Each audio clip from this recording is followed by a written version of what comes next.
मेरे अनुसार प्रिंसिपल साहब, टीचर अंदर, फारूक इंटर कॉलेज के प्यारे प्यारे बच्चों और इस इलाके से आए थे इस प्रोग्राम में शिरकत कर रहे मेहमान लोग, आप सबको हम अपनी तरफ से आज 26 जनवरी की मुबारकबाद पेश करते हैं।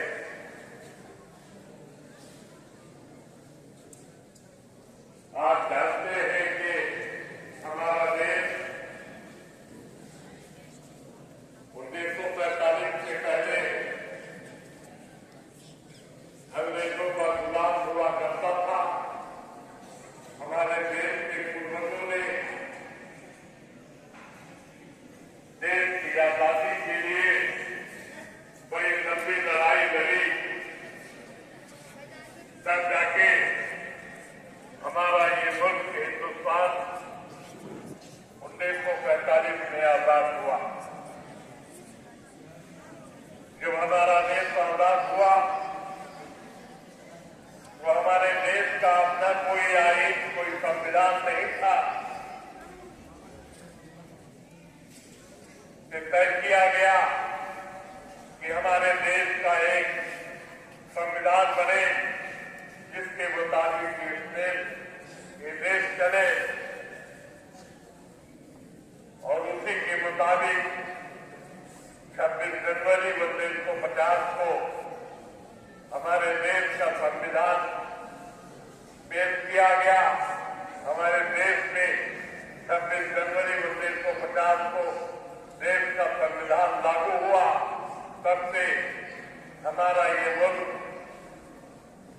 उसी संविधान के तहत चल रहा है। हम सबको इस संविधान में पूरी आजादी मिली हुई है अपनी बात कहने की, अपनी बात रखने की।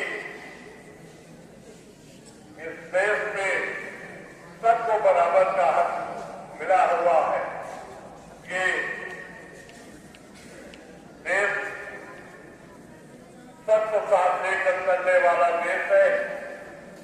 हिंदू, मुसलमान, सिख, ईसाई सारे लोग मिलकर इस देश की तरक्की के लिए आगे बढ़ेंगे तो ये मुल्क और तरक्की के रास्ते पे जाएगा और हमारा नाम दुनिया के देशों में होगा जो आज नंबर 1 पर दिए जाते हैं। हम दुआ करते हैं कि हमारा मुल्क भी दुनिया के नंबर 1 देशों में हो, ताकि हमारा मान और सम्मान, हमारा नाम हमारे देश का रोशन हो और ये मुल्क तरक्की के रास्ते में चले। प्यारे बच्चों, अब मैं बराबर आज के प्रोग्राम में, चाहे वो 15 अगस्त हो, 26 जनवरी हो या और भी कोई मौका हो, तो आते रहता हूँ। मेरी दुआ है कि आप सब लोग इस फारूक इंटर कॉलेज से